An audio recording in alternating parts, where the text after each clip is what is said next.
The 11th century dawned upon a Europe cloaked in the mail of constant warfare. Welcome to Cryptic Mystic Vault, where we explore the enigmatic tales and unsolved puzzles of history. Kingdoms clashed, ambitions flared, and the clang of steel resonated across the continent. In this tumultuous arena, a bastard son rose from the shadows, destined to reshape nations. His name was William, and his inheritance was not a birthright, but a throne he would claim by will. Born in Falaise, Normandy, around 1028, William bore the stigma of illegitimacy. His father, Robert I, Duke of Normandy, acknowledged him, but the stain of his birth cast a long shadow. William's childhood was a harsh crucible, tempering his spirit in adversity. The whispers of bastard followed him, fueling resentment among Norman nobles. They challenged his claim, plunging Normandy into treachery and bloodshed. Young William met these challenges head-on, fighting to prove himself worthy. He fought to survive, his courage and cunning blossoming on the battlefields. Early rebellions were direct assaults on his legitimacy. Each challenge he overcame sharpened his instincts for strategy and warfare. These trials forged within him the heart of a warrior and the mind of a king. The shadow of illegitimacy was receding, replaced by a formidable ruler. William emerged from the storms of rebellion a hardened ruler. No longer the boy Duke, he became Duke William the Bastard, a force to be reckoned with. His grip on Normandy tightened, evolving from survival to absolute authority. He quelled dissent with an iron fist, consolidating power with resolve. His name, once scorned, was now spoken with fear and respect. William knew power required alliances, carefully forged and maintained. He secured his position through shrewd diplomacy and strategic alliances. His marriage to Matilda of Flanders was a masterstroke of political maneuvering. It secured him a powerful ally in Flanders, crucial for trade and military. The union blossomed into a love story sung by minstrels for generations. William's reign was marked by shrewd political maneuvers and strategic campaigns.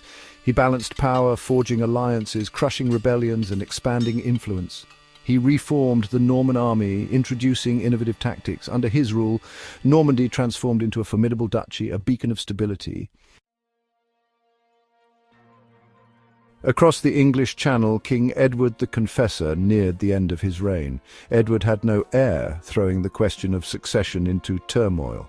The English throne became the focal point of intrigue and ambition. William of Normandy saw an opportunity to claim the throne. He believed he had a legitimate claim as Edward's cousin. William claimed Edward had promised him the throne. Harold Godwinson, however, seized the crown upon Edward's death. This defiance set the stage for a confrontation that would decide England's fate.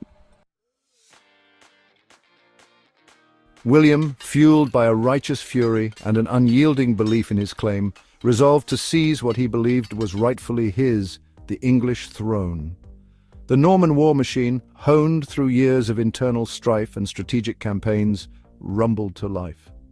Shipwrights under William's watchful eye toiled day and night, constructing a fleet of longships capable of ferrying an army across the treacherous waters of the English Channel. Blacksmiths hammered out swords, axes and spears, the air thick with the scent of coal smoke and the clang of metal. Across Normandy, men answered William's call to arms, their loyalty bought with promises of land and glory in this audacious gamble.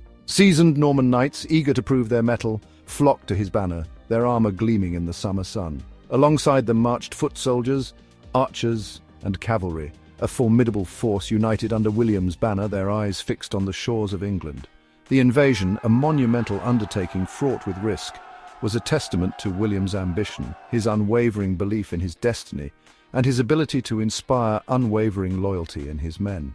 The Norman fleet, a fearsome armada of longships, set sail in the late summer of 1066, their sails billowing like thunderclouds on the horizon. They landed on English soil at Pevensey Bay, their arrival a stark punctuation mark in the annals of English history. The Norman Conquest, a pivotal chapter in the story of England, had begun. William, the bastard Duke of Normandy, had brought war to the shores of England, his arrival heralding a new era, an era of Norman rule that would forever change the course of English history. Imagine a world where William the Conqueror's invasion of England had failed. The Battle of Hastings, a pivotal moment in history, would have ended with Harold Godwinson's victory. England would have remained under Anglo Saxon rule, preserving its unique culture and traditions. Close your eyes and picture an England untouched by Norman influence. The language would retain its Old English roots, free from the influx of Norman French. The grand castles and cathedrals built under Norman rule would never rise, leaving a vastly different architectural landscape. The legal system, too, would remain rooted in Anglo-Saxon traditions, devoid of the Norman reforms that shaped modern jurisprudence. The feudal system, which William introduced, would not have taken root, potentially leading to a different social and economic structure. Perhaps a more egalitarian society could have emerged, where the ties of kinship and community held greater sway than the rigid hierarchies of feudalism. The ripple effects would extend beyond England, altering the course of European history.